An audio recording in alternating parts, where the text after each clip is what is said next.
First of all, we are talking about the nutrition in animal, and there are certain animals which are unicellular. The example of such animals are amoeba, euglena, paramecium, chlamydomonas. So we are talking about the amoeba.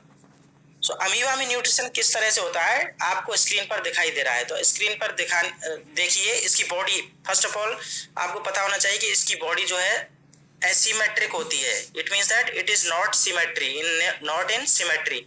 इसकी कोई fix shape नहीं होती है, हर समय ये अपनी shape को change करता रहता है। तो आप देखिए यहाँ पे आपको दिखाई दे रहा है कि अमीबा की जिगजैग शेप में है।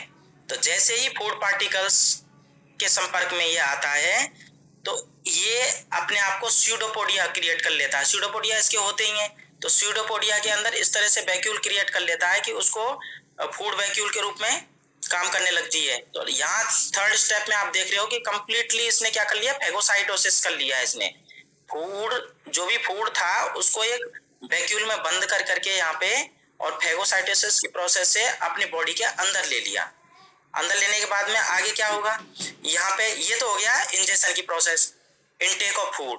देखो 5 steps here, also 5 steps have been completed. First one is injection has been completed here. जब फूड इसने ले लिया बॉडी के अंदर तो ये हो गया इंजेक्शन। इंजेक्शन के बाद में कौन सी प्रोसेस चलेगी, डाइजेशन की। तो अब ये बॉडी के अंदर अमीबा डाइजेशन स्टार्ट करता है, क्योंकि इसके अंदर डिफरेंट टाइप्स के डाइजेशन एंजाइम्स होते हैं। तो उन एंजाइम्स की से ये डाइजेशन कर रहा है। यहाँ पे डाइजेशन जब कंप्लीट हो गया तो डाइजेशन के बाद में क्या कर रहा है, डाइजेशन करने के बाद में एब्जॉर्प्शन करता है उसका। एब्जॉर्प्शन के बाद में अब बॉडी की रिक्वायरमेंट के हिसाब से जो जिसका एब्जॉर्प्शन किया है न्यूट्रिएंट्स का, उसको अपनी बॉडी के हिसाब से क्रिएट कर लेता है। तो ये हो गया एसिमिलेशन। और एसिमिलेशन के बाद में जैसे इनटेक किया था इसने, ऐसे ही बॉडी से वेस्ट प्रोडक्ट को इजेक्ट कर देता है। यहाँ पे देखिए ये प्रोसेस कहलाती है एजेशन। बॉडी ने उसको वेस्ट प्रोडक्ट को बाहर, और ये प्रोसेस कहाँ पे चल रही है, वाटर के अंदर। तो पानी के अंदर से ये फूड को इनटेक करेगा और पानी के अंदर ही ये बॉडी से बाहर निकाल देता है। So we can say that amoeba eats tiny plants and animal as food which floats in water which it lives. जहाँ पे ये रहता है वहीं पे पानी में अगर ये रहता है तो पानी के अंदर से छोटे छोटे प्लांट, बहुत ही टाइनी प्लांट्स और एनिमल्स को ये इनगल्फ करता है, इंजेक्शन करता है, इनटेक करता है, फिर उसका डाइजेस्ट करता है, फिर एब्जॉर्ब करता है, सिमुलेशन करता है, और उसके बाद में ये बॉडी से वेस्ट प्रोडक्ट को बाहर निकाल देता है। So we can say that the mode of nutrition in amoeba is holozoic. क्योंकि ये 5 स्टेप्स कंप्लीट हो रही हैं इसमें, तो इसकी अमीबा में जो मोड ऑफ न्यूट्रिशन है वो होलोजोइक टाइप का न्यूट्रिशन है। And the process of obtaining food by amoeba is called phagocytosis. So you have to know that the process, which process is going on, phagocytosis। तो आपको याद रखना है, exam में आ सकता है कि ये कौन सी प्रोसेस, जब ये फूड को इनटेक करता है तो ये इसमें जो प्रोसेस होती है वो प्रोसेस कौन सी होती है, फेगोसाइटोसिस। तो आपको याद रखना है। तो 3 चीजें इसमें याद रखनी है। First of all, amoeba eats tiny plants and animal as a food. Second one, the mode of nutrition in amoeba is holozoic. And third one, the process of obtaining food by amoeba is called phagocytosis। तो 3 important points हैं इसके, तीनों important points को आपको याद रखना है। अब आगे चलते हैं हम। जैसे हमने यूनिसेलुलर एनिमल्स के बारे में ही बात कर रहे हैं, तो दूसरे यूनिसेलुलर एनिमल्स होता है आपकी सिलेबस में जो दे रखा है वो है पैरामीशियम। तो पैरामीशियम के बारे में बात करते हैं। यहाँ देखिए सेकेंड स्लाइड में आपको पैरामीशियम यहाँ पे दिखाई दे रहा है। You can see on the screen the paramecium, the shape of the paramecium is like a slippers। हम जो चप्पल पहनते हैं उसकी तरह आपको दिखाई दे रही है इसमें। तो स्लीपर लाइक होती है, और इसमें क्या होता है, उसमें भी वही 5 स्टेप्स होती हैं। That's why it's having the holozoic type of nutrition। तो हम कह सकते हैं, यहाँ देखिए this is endocytosis। First of all जो इनटेक ऑफ फूड होता है इसको कहते हैं एंडोसाइटोसिस। जब ये फूड अंदर ले रहा होता है तो इसको एंडोसाइटोसिस कहते हैं। एंडोसाइटोसिस के बाद में देखिए एरो सिंबल से आपको दिखाई दे रहा है कि एंडोसाइटोसिस के बाद में ये वैक्यूल क्रिएट कर लेता है। फूड की एंट्री हुई, intake of food, after intake of food it will create a vacuoles, food vacuoles. This food vacuoles travel through this path. इस पाथ से ये ट्रेवल करती है, और यहाँ पे क्या होता है, डाइजेस्टिव एंजाइम्स उस पे फंक्शन करते हैं और डाइजेस्टिव एंजाइम फंक्शन करने की वजह से उसको फूड को डाइजेस्ट करते हैं। तो यहाँ पे इंजेक्शन हो गया। इंजेक्शन के बाद में सेकंड स्टेप हो रही है डाइजेशन। डाइजेशन के बाद में एब्जॉर्प्शन हो रहा है। एब्जॉर्प्शन के बाद में फिर ये बॉडी के बाहर एक्सोसाइटोसिस की प्रोसेस से बाहर निकाल दिया जाता है। ओके, सो यहाँ पे दो प्रोसेस और हैं, एंडोसाइटोसिस एंड एक्सोसाइटोसिस, और 5 स्टेप्स हो रही हैं, intake of food, then after that digestion of food, then absorption of food, and after that egestion of food, that is exocytosis. तो so we can say, what we can say, हम इसमें important बात क्या याद रखेंगे, that paramecium is also a tiny unicellular animals and which lives in water. It has hair-like structure called cilia. इसके अंदर यहाँ पे hair-like structure होती हैं, different, बहुत सारे आपको दिखाई नहीं दे रहे होंगे, लेकिन इसके चारों ओर ये जो इसकी जो बॉडी के चारों ओर सिलिया होती हैं, बहुत सारे सिलिया होते हैं, छोटे छोटे छोटे छोटे हेयर्स होते हैं। So they are called cilia. Okay, they are called cilia. Now next point injection कैसे होता है? Paramecium uses cilia to sweep the food particles. ये सिलिया जो होती हैं फूड पार्टिकल्स को एंगल्फ करने का काम करती हैं और फिर उसको क्या करती हैं, ये 5 स्टेप से इसकी कंप्लीट हो जाती है। 5 स्टेप कंप्लीट होकर के इसमें डाइजेशन कंप्लीट हो जाता है। डाइजेशन कंप्लीट होने के बाद एब्जॉर्प्शन होता है। एब्जॉर्प्शन के बाद में फिर क्या कर लेते हैं, ये इजेशन कर देते हैं बॉडी से। तो इसका टाइप भी ये भी याद रखना है कि इसमें भी कौन सी प्रोसेस के थ्रू होता है। इसमें टाइप ऑफ न्यूट्रिशन कैसा होता है, होलोजाइक टाइप का। So we can say that paramecium also having the holozoic type of mode of nutrition.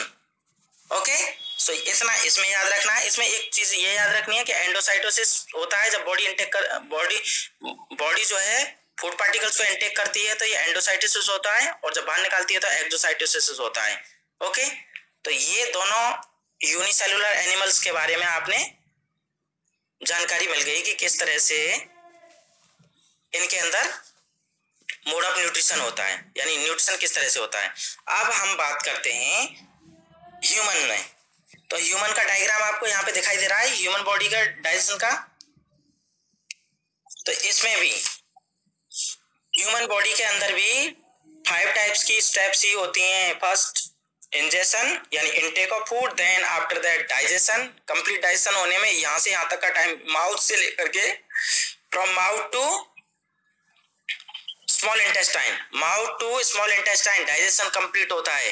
Intake तो केवल माउथ से हो जाता है, इनटेक ऑफ फूड यानी इंजेक्शन तो केवल यहाँ पे खत्म हो जाता है। इंजेक्शन तो केवल माउथ में जाकर के इंजेक्शन की प्रोसेस खत्म हो जाती है, लेकिन माउथ से लेकर के और स्मॉल इंटेस्टाइन तक, यहाँ तक माउथ से स्मॉल इंटेस्टाइन तक डाइजेशन कंप्लीट होता है। डाइजेशन, सो कंप्लीट डाइजेशन कहाँ पे होता है? स्मॉल इंटेस्टाइन में जाके खत्म होता है। और डाइजेशन के बाद में कंप्लीट डाइजेशन होने के बाद में एब्जॉर्प्शन का काम भी स्मॉल इंटेस्टाइन में होता है।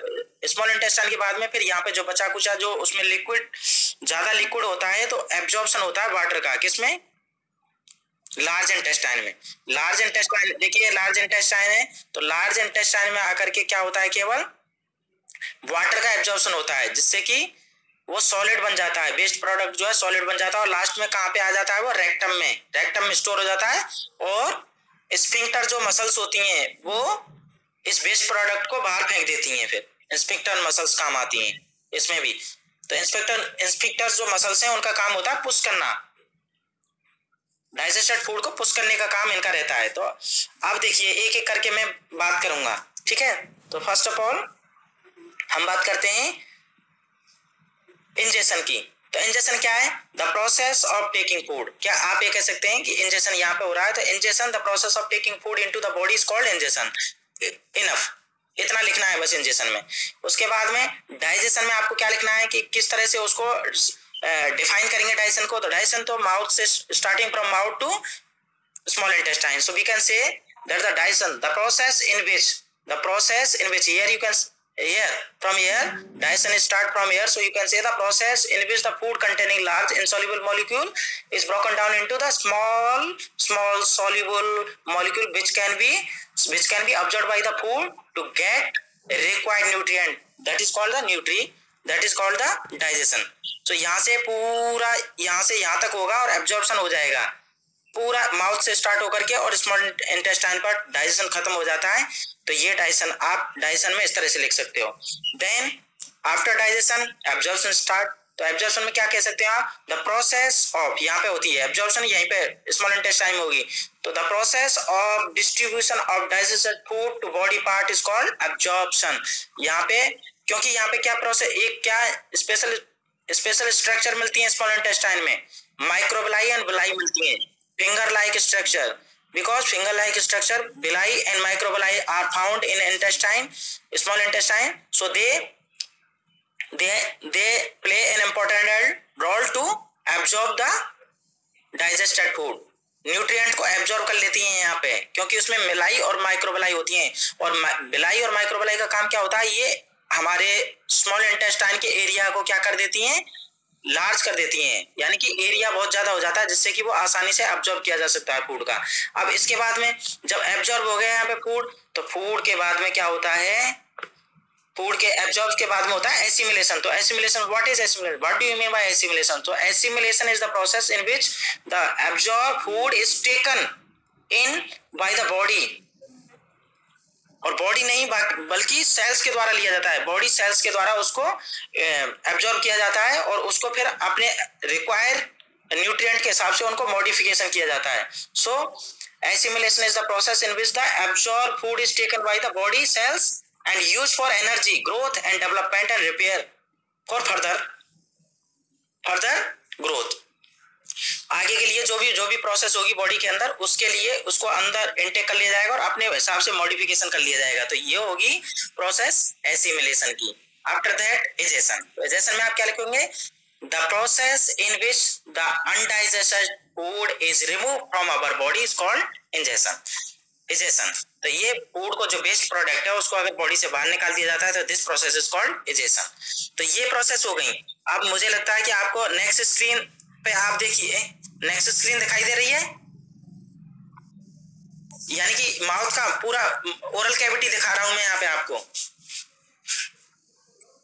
ओके, अगर आपको दिख रही है तो ठीक है। अब हम चलते हैं कि ओरल में, यानी ओरल कैविटी में मुंह के अंदर क्या क्या प्रोसेस हो रही हैं, और फिर धीरे धीरे करके देखो आगे की स्क्रीन भी दिखाई दे रही है आपको, देखिए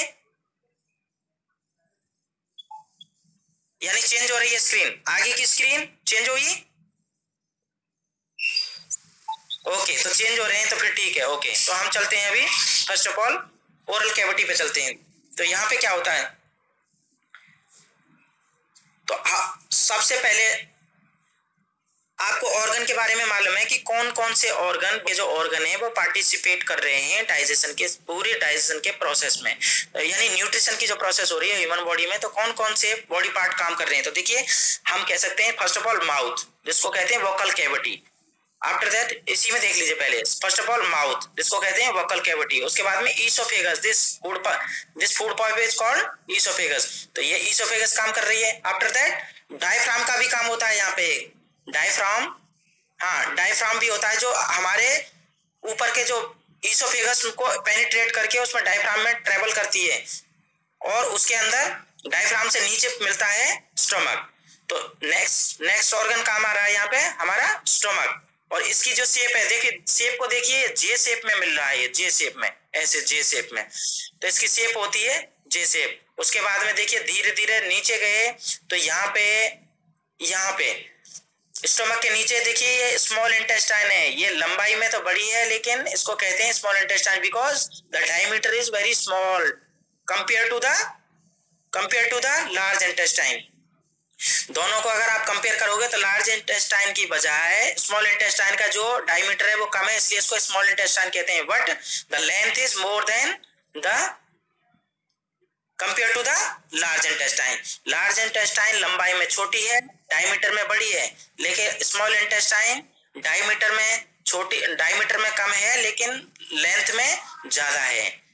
और मैंने एक बात और बताई थी आपको कि जो हर्बीवोरस एनिमल्स होते हैं उनकी स्मॉल इंटेस्टाइन बहुत ज्यादा लंबी होती है और कार्निवोर्स की स्मॉल इंटेस्टाइन बहुत छोटी होती है। तो इसको उसको भी याद रखना है आपको। अब हम बात कर रहे थे कि बॉडी पार्ट कौन कौन से काम आ रहे हैं। तो सबसे पहले माउथ हो गया, इसोफेगस हो गई, डायफ्राम हो गया, डायफ्राम के बाद में स्टोमक हो गया, स्टोमक के बाद में स्मॉल इंटेस्टाइन हो गई, स्मॉल इंटेस्टाइन के बाद में large intestine, then large intestine के बाद में जो फूड वेस्टेज जो फूड है वो कहाँ पे इकट्ठा होता है, वो होता है रेक्टम में। तो रेक्टम हो गया, रेक्टम के बाद में एनस हो गई, जहां से वेस्ट प्रोडक्ट को बाहर निकाल दिया जाता है। So these are some body organs participate in complete digestion.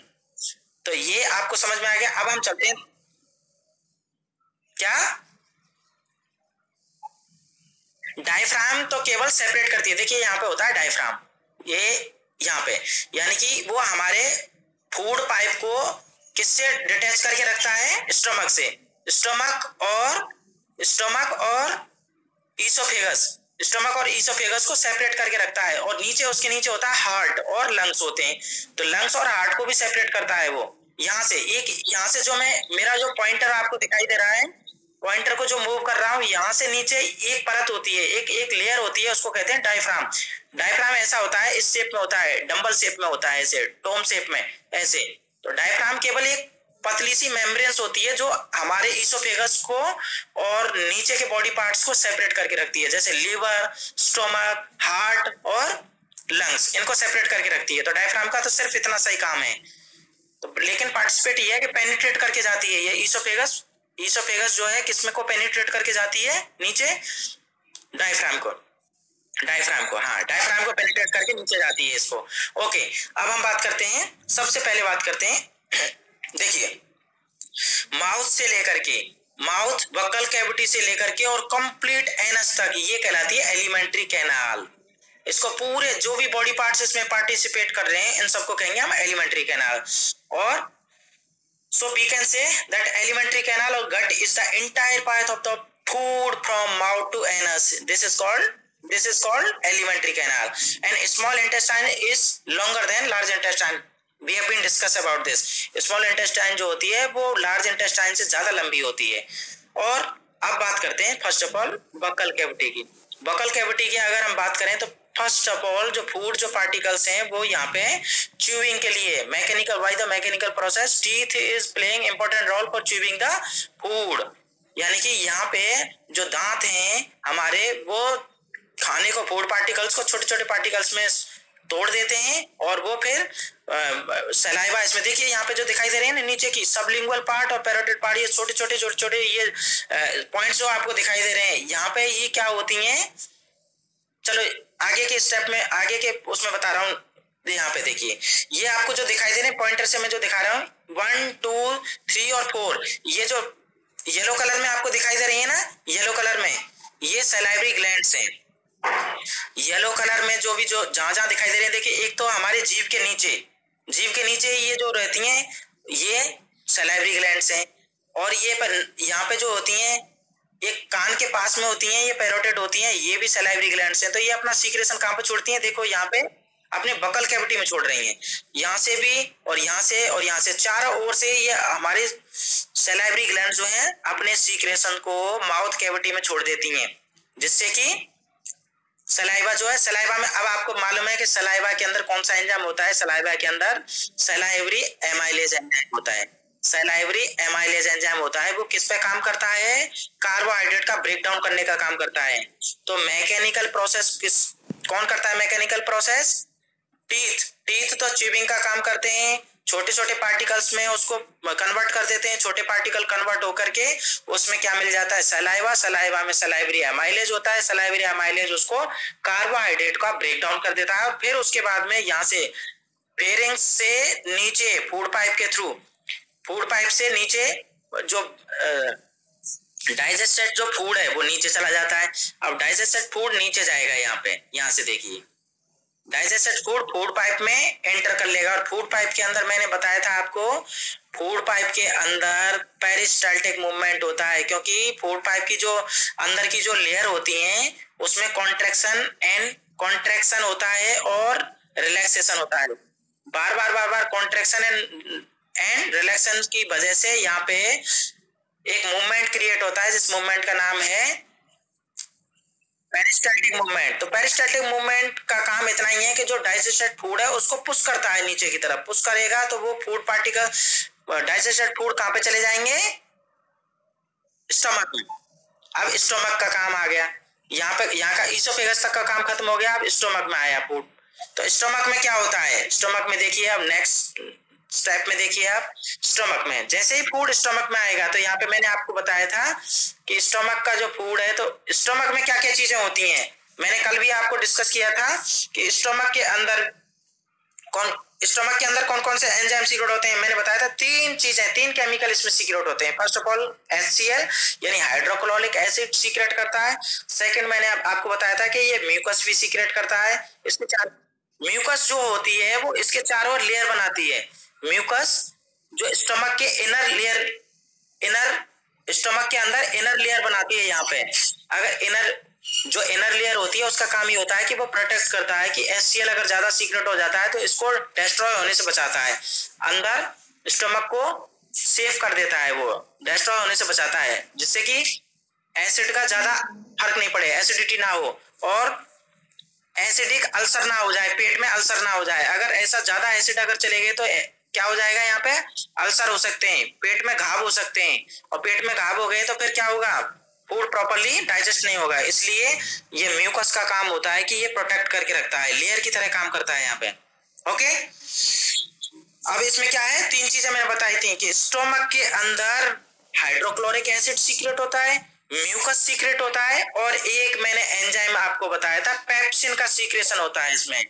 और पेप्सिन जो होता है इनएक्टिव होता है, उसको पेप्सिन यहाँ पे पेप्सिनोजन के फॉर्म में होता है। Pepsinogen is a inactive enzyme और उसको एक्टिव कौन करता है, HCl हाइड्रोक्लोरिक एसिड उसको एक्टिव करता है, तब वो बनता है पेप्सिन। और पेप्सिन का किस पे वर्क करता है, पेप्सिन का काम क्या है, पेप्सिन प्रोटीन का ब्रेक डाउन करता है। Pepsin is playing an important role for break down of protein. जैसे हमने दूध पिया और दूध पे फंक्शन करने लग जाएगा तो उसको डाइपेप्टाइड में चेंज कर देगा। Next we are talking about the this stomach. तो स्टमक में तीन केमिकल सीक्रेट होते हैं, hydrochloric acid, second one is the mucus and third one is the pepsin. Pepsin जो होता है, पेप्सिन का काम मैंने बताया था कि पेप्सिन जो होता है इनएक्टिव फॉर्म में होता है। पेप्सिन को पेप्सिनोजन के फॉर्म में होता है, पेप्सिनोजन को पेप्सिन में कन्वर्ट करने का और एक्टिव करने का काम करता है हाइड्रोक्लोरिक एसिड। और हाइड्रोक्लोरिक एसिड दो काम करता है, एक तो इसको पेप्सिन को एक्टिव करता है, दूसरा यहाँ पे जो अगर कोई बैक्टीरिया या फिर गलती से अगर बैक्टीरिया आ भी गए तो वो किल हो जाएंगे, यहाँ पे स्टमक में किल हो जाएंगे, वो बिल्कुल उनको डिस्ट्रॉय कर देंगे। अब यहाँ पे क्या होगा, गैस्ट्रिक जूस मिलेंगे, इन्हीं को कहेंगे, तीनों को मिलाकर के कहेंगे म्यूकस, पेप्सिन और हाइड्रोक्लोरिक एसिड को, इन तीनों को मिला के कह देंगे हम गैस्ट्रिक जूस। गैस्ट्रिक का मतलब होता है related to stomach, gastric means related to stomach, यानी कि स्टमक से रिलेटेड चीजों को कहते हैं। इसलिए जब डॉक्टर के पास जाते हैं तो हम कहते हैं गैस्ट्रोलॉजी। जब स्टमक की जो स्टडी की जाती है उसको कहते हैं गैस्ट्रोलॉजी, यानी कि डाइजेशन से संबंधित कोई प्रॉब्लम होती है तो उसको गैस्ट्रोलॉजी कहते हैं, गैस्ट्रोलॉजी और गैस्ट्रो। अब हम आगे चलते हैं कि यहाँ पे होता क्या है कि इसमें डाइजेशन हो गया, लेकिन प्रॉपर डाइजेशन नहीं हो पाता है। यहाँ पे स्टमक में प्रॉपर डाइजेशन नहीं हो पाता है, केवल पार्शियली डाइजेशन हो पाता है। यहाँ पे पार्शियली डाइजेशन, क्योंकि यहाँ पे जैसे ही सलाइव ऊपर से जब आया था बकल कैविटी में कार्बोहाइड्रेट का पार्शियली डाइजेशन हो गया था, पार्शियली डाइजेशन के बाद में कार्बोहाइड्रेट यहाँ पे आ गई थी, प्रोटीन सब कुछ यहाँ पे आ गई थी। तो यहाँ पे देखिए प्रोटीन, हम जो भी बैलेंस जो डाइट ले रहे हैं, बॉडी इनटेक जो कर रहे हैं बैलेंस डाइट को, तो उस बैलेंस डाइट जो भी ले रहे हैं तो माउथ में तो केवल कार्बोहाइड्रेट का सलाइवरी एमाइलेज मिला, जिसकी वजह से कार्बोहाइड्रेट का ब्रेक डाउन हुआ था, और वहां से अब स्टोमक में आ गया। तो स्टोमक का काम क्या है कि स्टोमक में पेप्सिन एंजाइम मिल रहा है, तो पेप्सिन क्या काम करेगा, किस पे वर्क करेगा, केवल प्रोटीन पे वर्क करेगा। प्रोटीन को वो डाइपेप्टाइड में ब्रेक डाउन कर देगा। Protein is made up of amino acids, but here it is working only breakdown of protein into dipeptide. यहाँ पे जो प्रोटीन का जो ब्रेकडाउन होगा वो डाइपेप्टाइड के फॉर्म में होगा, ना कि अमीनो एसिड्स में, क्योंकि यहाँ कंप्लीट डाइजेशन नहीं हो रहा है, यहाँ पे पार्शियली डाइजेशन हो रहा है। तो यहाँ पे पेप्सिन एंजाइम मिल रहा है, तो पेप्सिन एंजाइम का आपको वर्क आपको मालूम चल गया। इसके बाद में जो भी डाइजेस्टेड फूड होगा वो आगे की तरफ पुश कर दिया जाएगा। कौन पुश करेगा इसको, बताइए कौन पुश करेगा? स्फिंक्टर मसल्स, क्योंकि हाँ ये सर्कुलर मसल्स होती हैं, सर्कुलर मसल्स होती हैं यहाँ पे। ये दीवार, इसकी जो दीवारों के चारों ओर एक स्फिंक्टर मसल्स होती हैं सर्कुलर फॉर्म में, तो वो क्या करती हैं, इसको पुश करती हैं। पुश करती हैं, किसको पुश करेंगे? डाइजेस्टेड फूड को पुश करेंगे। और पुश करने के बाद में अब देखिए, जैसे ही नीचे की तरफ पुश करेंगी, तो यहां तक तो था स्टोमक, अब स्टोमक से नीचे क्या आ रहा है? ये इंटेस्टाइन। तो इंटेस्टाइन कौन सी है? ये स्मॉल इंटेस्टाइन। तो स्मॉल इंटेस्टाइन में ये पुश कर रहे हैं, तो स्मॉल इंटेस्टाइन में अगर आप देखोगे तो लीवर का काम स्टार्ट हो जाता है। यहाँ से लीवर, देखिए लीवर से क्या आ रहा है? लीवर यहाँ पे कनेक्टेड है स्मॉल इंटेस्टाइन में, यहाँ पे ओपन हो रहा है। देखिए लीवर यहाँ पे, लिवर अपनी ओपनिंग यहाँ पे हो रही है, लिवर की ओपनिंग, ये देखिए लिवर की ओपनिंग यहाँ पे हो रही है और यहाँ पे अपना सीक्रेशन छोड़ रहा है। ऐसे ही लिवर के अंदर ये मिल रहा है गॉल ब्लैडर, गॉल ब्लैडर का भी सीक्रेशन यहाँ पे आ रहा है इंटेस्टाइन में। और एक पैंक्रियाज मिल रहा है, देखिए leaf like structure, the pancreas is like a leaf, leaf like structure है, पत्ती जैसी स्ट्रक्चर है इसकी, लीफ लाइक स्ट्रक्चर है। तो लीफ यहाँ से क्या मैंने बताया था कि इसका भी एक इंपॉर्टेंट रोल है, और गॉल ब्लैडर का भी एक रोल बताया था। मैंने आपको बताया था पहले कि इसके अंदर पैंक्रियाज के अंदर पैंक्रियाटिक एमाइलेज मिलेगा।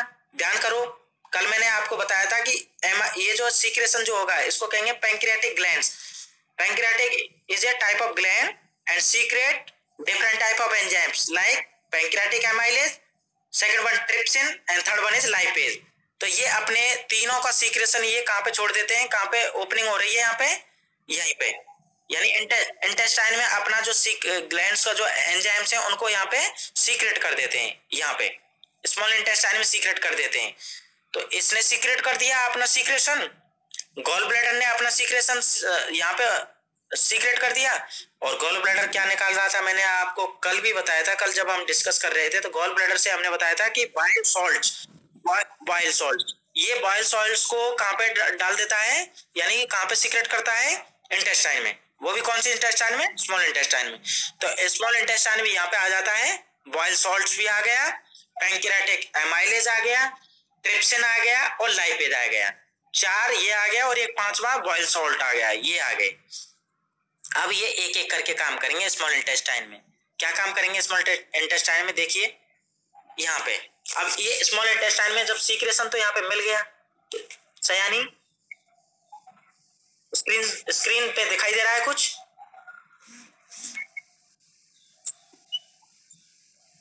नहीं, स्टमक पे, एक मिनट दोबारा से शेयर करता हूं मैं इसको। Again I am sharing, okay.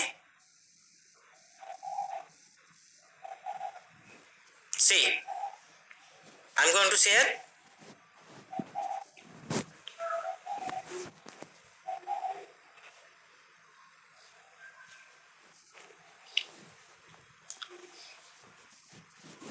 अब आपको दिखाई दे रहा है? पूरी स्मॉल इंटेस्टाइन आपको शो हो रही है? ओके। अब होता क्या है कि स्मॉल इंटेस्टाइन में यहाँ पे सारा सीक्रेशन, यानी कि पैंक्रियाटिक ग्लैंड का सीक्रेशन, लीवर का सीक्रेशन और ये लीवर में पाए जाने वाला गॉल ब्लैडर का जो सीक्रेशन है, सारा सीक्रेट होकर के स्मॉल इंटेस्टाइन में आ जाते हैं। तो आप देखिए कितने सीक्रेशन यहाँ पे मिले हैं। First, bile salts from gall bladder and trypsin, lipase and pancreatic amylase secreted from pancreas. Pancreas से तीनों यहाँ पे मिल गए और गॉल ब्लैडर से बॉयल सॉल्ट यहाँ पे आकर के सीक्रेट हो गया। तो स्मॉल इंटेस्टाइन में असली प्रोसेस स्टार्ट होती है। Complete digestion occurs in small intestine. Okay, तो कंप्लीट डाइजेशन में होगा क्या, आपको जैसे पता चल गया कि इसमें ट्रिप्सिन भी है, तो ट्रिप्सिन किस पे वर्क करेगा? प्रोटीन पर। पहले ही ऑलरेडी पेप्सिन एंजाइम ने इतना आधा काम कर चुका है पेप्सिन एंजाइम की, उसको प्रोटीन को ब्रेक डाउन कर चुका है डाइपेप्टाइड में। और डाइपेप्टाइड में आने के बाद में यहाँ पे डाइपेप्टाइड आए तो उस पे काम कौन कर रहा है? ट्रिप्सिन प्रोटीन का बिल्कुल ब्रेक डाउन कर करके उसको अमीनो एसिड्स में तोड़ देता है, तो यहाँ पे अमीनो एसिड्स में कन्वर्ट कर देता है।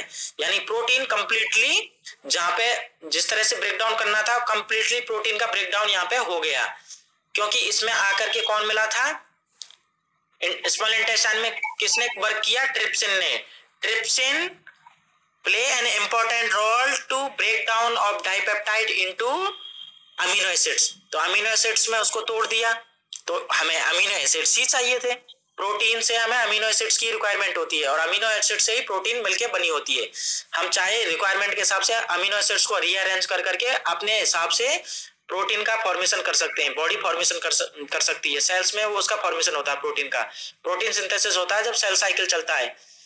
सेल साइकिल में रेप्लिकेशन और जब प्रोसेस होती है, तो सेल डिवीजन के टाइम पे जब होता है तब वो प्रोसेस को वो आगे बताएंगे हम कि किस तरह से प्रोटीन सिंथेसिस होती है। ओके, तो यहाँ पे प्रोटीन का ब्रेकडाउन कंप्लीटली हो गया, प्रोटीन का कंप्लीटली डाइजेशन हो गया स्मॉल इंटेस्टाइन में, क्योंकि पहले प्रोटीन जो हमने ली थी वो पहले डाइपेप्टाइड में पेप्सिन एंजाइम ने तोड़ दिया, आधा काम तो पेप्सिन ने कर दिया था और बचा कुचा काम किसने कर दिया, ट्रिप्सिन ने। ट्रिप्सिन ने उसको अमीनो एसिड में कन्वर्ट कर दिया डाइपेप्टाइड को। तो यहाँ पे काम खत्म, प्रोटीन का कुछ डाइजेशन नहीं होना, यहाँ पे खत्म हो गया। तो अमीनो एसिड्स एब्जॉर्ब कर लिए जाते हैं, यहाँ पे स्मॉल इंटेस्टाइन के द्वारा अमीनो एसिड्स को एब्जॉर्ब कर लिया जाता है। तो अमीनो एसिड्स उसका काम खत्म, प्रोटीन का डाइजेशन कंप्लीट हो चुका है। सेकंड, हमने देखा था कि माउथ कैविटी में, बकल कैविटी में किसका डाइजेशन शुरू हुआ था, कार्बोहाइड्रेट का। तो आधा काम तो कार्बोहाइड्रेट का एमाइलेज ने कर दिया था, सैलाइवरी एमाइलेज ने, और बाकी का कौन काम कर देगा इस पे, पैंक्रियाटिक एमाइलेज। पैंक्रियाटिक जो एमाइलेज होता है वो उसको कार्बोहाइड्रेट को कंप्लीटली ब्रेक डाउन कर देता है और ग्लूकोज में कन्वर्ट कर देता है उसको, ग्लूकोज में, यानी कार्बोहाइड्रेट को ब्रेक डाउन करके ग्लूकोज बना देता है। तो यहाँ पे भी ग्लूकोज, तो हमें ग्लूकोज ही चाहिए था तो ग्लूकोज भी आ गया। देखिए अमीनो एसिड्स आ गए, ग्लूकोज भी आ गए, तो ये सभी कहाँ पे एब्जॉर्ब कर लिए जाएंगे, स्मॉल इंटेस्टाइन के द्वारा एब्जॉर्ब कर लिए जाएंगे। और एब्जॉर्ब करके कहाँ पे चले जाएंगे, ये अमीनो एसिड्स हुए, ग्लूकोज हुआ, ये सब एब्जॉर्ब कर लेंगे यहाँ पे, क्योंकि यहाँ एक स्पेशल स्ट्रक्चर मिल रही है, कौन कौन सी, बिलाई एंड माइक्रोबिलाई। और बिलाई और माइक्रोबिलाई इसके सरफेस एरिया को बढ़ा देती हैं, स्मॉल इंटेस्टाइन के सरफेस एरिया को बढ़ा देती हैं, जिसकी वजह से ज्यादा एब्जॉर्ब कर लेते हैं वो। तो अब डाइजेस्टेड फूड कौन सा हो गया, अब तक जो डाइजेस्टेड फूड था वो था अमीनो एसिड्स और प्रोटीन का अमीनो एसिड्स एंड कार्बोहाइड्रेट के फॉर्म में ग्लूकोज। तो ग्लूकोज को एब्जॉर्ब कर लिया और अमीनो एसिड्स को एब्जॉर्ब कर लिया ब्लड ने, बिलाई और माइक्रोबिलाई ने, और उसको सप्लाई कर दिया ब्लड में। अब नेक्स्ट रहता है फैट्स का अभी तक डाइजेशन नहीं हुआ था, फैट्स का डाइजेशन स्टार्ट होता है यहाँ से, स्मॉल इंटेस्टाइन से फैट्स का डाइजेशन स्टार्ट होता है। यहाँ तक कोई भी फैट का डाइजेशन नहीं होता है, फैट का कुछ भी नहीं होता है, फैट जैसे आती है स्टमक में ऐसे ही रहती है। अब यहाँ से स्टार्ट होता है काम फैट का, क्योंकि फैट पे वर्क करता है कौन, बाइल सॉल्ट्स। तो बाइल सॉल्ट्स जो होते हैं वो फैट पे काम करते हैं, तो वो क्या कर देते हैं, उसको एमल्सिफिकेशन करते हैं। बाइल सॉल्ट्स क्या, कौन सी प्रोसेस, क्या काम करते हैं, एमल्सिफिकेशन। आप एमल्सिफिकेशन को आप ऐसे समझ सकते हो, जैसे आप हाथ पर तेल, ऑयल लीजिए, थोड़ा सा हाथ पे क्या लेंगे, ऑयल, हाथ पर आपने ऑयल लिया और उसमें थोड़ा पानी की बूंदा डाल दी, ड्रॉप डाल दिया, अब उसको रगड़ो काफी देर तक। पानी और ऑयल को अगर आप रगड़ेंगे काफी देर तक तो वो एक झाग देना स्टार्ट कर देता है। क्या देना स्टार्ट कर देता है,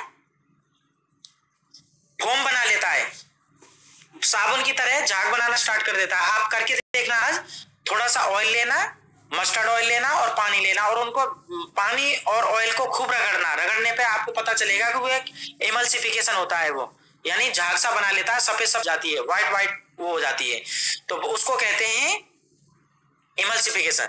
तो यहाँ पर फैट का एमल्सिफिकेशन होता है फर्स्ट ऑफ ऑल। इसका मतलब है कि बाइल सॉल्ट जो है उसमें मिलकर के एमल्सिफिकेशन करते हैं, जिससे कि कुछ उसका ब्रेकडाउन हो जाता है। एमल्सिफिकेशन में छोटे छोटे पार्टिकल्स में बढ़ जाती हैं वो।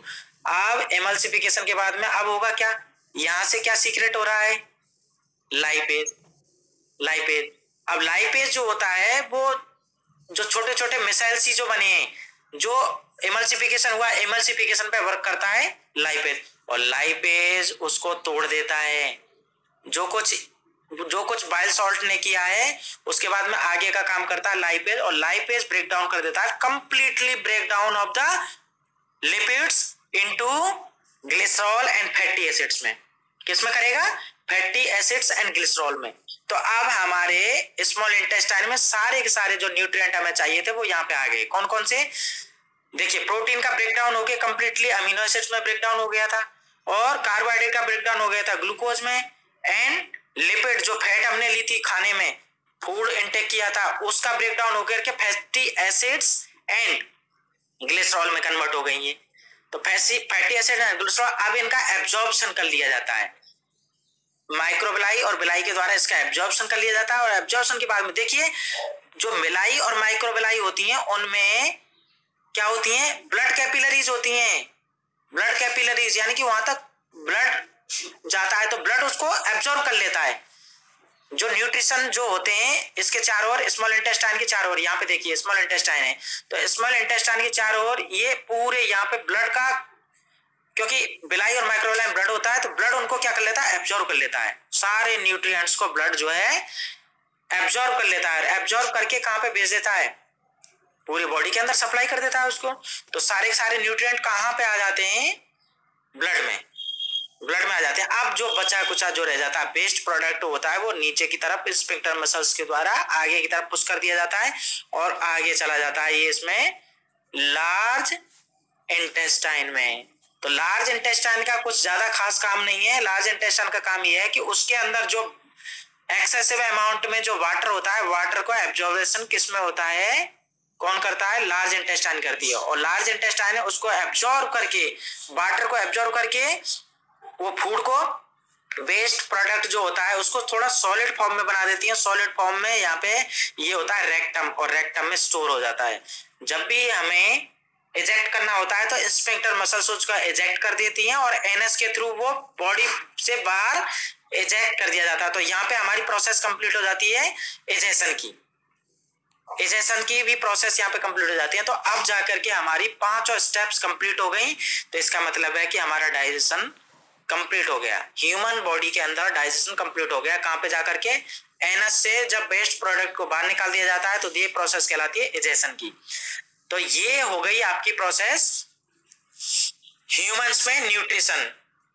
आगे जाके ये स्मॉल इंटेस्टाइन में जाकर के वो कंप्लीट हो जाती है, एब्जॉर्प्शन कर ही लिया जाता है। तो 5 स्टेप यहाँ पे कंप्लीट हो गए। अब हम आगे बात करेंगे, छोटी सी बात और कर लेते हैं हम इसमें, कि जो हम फूड जब हम इंटेक कर रहे थे, अब हम स्क्रीन पर आ जाते हैं। ओके, तो मैं स्क्रीन को शेयर करना बंद करता हूं और आगे की बात करते हैं हम।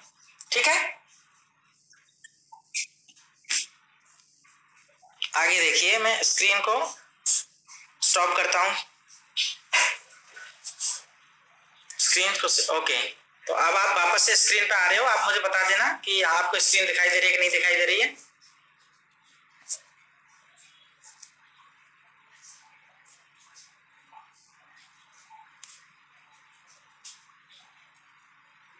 हाँ, ये देखिए, दिखाई दे रहा हूं ना?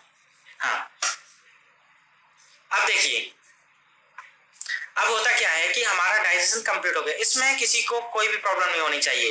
एक लाइफ की प्रोसेस का एक स्टेप हमने कंप्लीट कर लिया है, न्यूट्रिशन इन एनिमल्स। तो यूनिसेलुलर एनिमल में भी देख लिया, होलोजैक टाइप का होता है, और हमने ह्यूमंस में भी न्यूट्रिशन को देख लिया। अब होता क्या है, इसके अंदर एक चीज और पढ़नी है। डाइजेशन, जब भी हम इंटेक करते हैं फूड का, तो हम जो खाना खाते हैं टीथ के अंदर, तो होता क्या है, जब पार्टिकल्स को अंदर च्यूबिंग जो करते हैं तो हमारे फूड पार्टिकल्स को टीथ के अंदर फंस जाते हैं। क्या हो जाता है? टीथ के अंदर कुछ फूड पार्टिकल जाते हैं। तो होता क्या है, यहाँ पे प्लेक बना लेते हैं वो बैक्टीरिया काम कर। यहाँ पे बहुत सारे बैक्टीरिया होते हैं माउथ के अंदर, तो बैक्टीरिया और फूड पार्टिकल्स पे काम करके प्लेक बना लेते हैं और दांतों के अंदर अपना फंक्शन करने लग जाते हैं वो। तो फूड का, इसका टूथ डिके होना स्टार्ट हो जाते हैं, टीथ डिके। क्योंकि जब ये काम करेंगे तो एसिड्स का फॉर्मेशन करेंगे, यहाँ पे एसिड्स बना लेंगे, तो इसका ये ऊपर का जो पार्ट होता है, एनेमल पार्ट होता है, इसको डिग्रेड कर देते हैं। तो टीथ का भी डिके हो जाता है, टीथ डिके होना शुरू हो जाता है। तो टीथ डिके को भी आ सकता है क्वेश्चन। कौन फंक्शन करता है उस पर? बैक्टीरिया करते हैं। क्या बना लेते हैं? प्लेक बना लेते हैं। फूड पार्टिकल्स के साथ में रिएक्शन करके वो प्लेक बना लेते हैं और यहाँ पे सड़ना स्टार्ट कर देता है वो भोजन, अगर हम ब्रश नहीं करते हैं रेगुलरली। अगर रेगुलरली ब्रश करते हैं तो ठीक है, अगर रेगुलरली ब्रश नहीं कर रहे हैं तो प्लेक बना करके ये यहाँ पर के इसका टीथ का डिके स्टार्ट हो जाता है यहाँ पे। ओके, तो ये तो प्रोसेस थी डाइजेशन की, इसमें किसी को कोई प्रॉब्लम नहीं होनी चाहिए।